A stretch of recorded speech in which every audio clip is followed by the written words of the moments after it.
the prisoner's dilemma. Geek out with me. I didn't do anything. You got nothing on me. I'm innocent. You can either testify against your partner and go home, or you can stay silent and go to prison. Your choice. If we both testify against each other, then we both go to jail for a long time. But if we stay silent, maybe we'll have a shorter sentence. But what if I stay silent and my friend testifies? Then I'm screwed. I'll testify.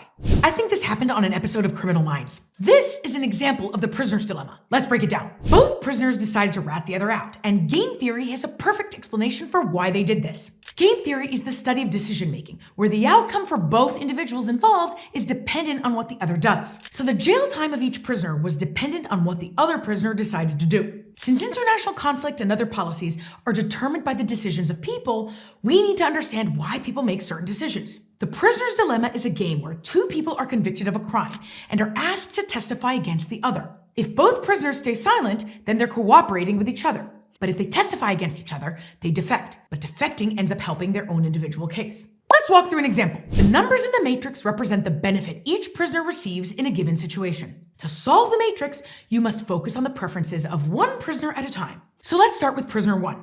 Assuming that prisoner 2 will cooperate, prisoner 1 will defect, since the payoff shown by the first number in the parentheses is higher if prisoner 1 pursues that strategy. Now, if we assume that prisoner 2 will defect, what does prisoner 1 choose in this case? They defect again. So prisoner 1 will defect no matter what. This is called a dominant strategy. Now let's move on to prisoner 2. If we assume that prisoner 1 will cooperate, then prisoner 2 will defect, since the second number in the parentheses is higher for defecting than cooperating. Now what will prisoner 2 do if prisoner 1 defects? They defect again. Prisoner 2 also has a dominant strategy to defect. So the solution to the game is that both prisoners rat the other out, and neither will want to change their strategy because a different strategy won't reach a better outcome. This is called a Nash equilibrium. Well, this game is kind of depressing. Unfortunately, it's even more depressing in international relations. Arms races are a classic example of the prisoner's dilemma. During the Cold War, the United States and the Soviet Union were building up their nuclear arsenals. Both countries could have cooperated and stopped the buildup, or they could defect and keep making more nukes. Well, both countries defected and we nearly ended up in a nuclear war. Can you think of any more examples of a real-world prisoner's dilemma? Let us know in the comments below, and please don't forget to like this video and subscribe, and thanks for geeking out with me.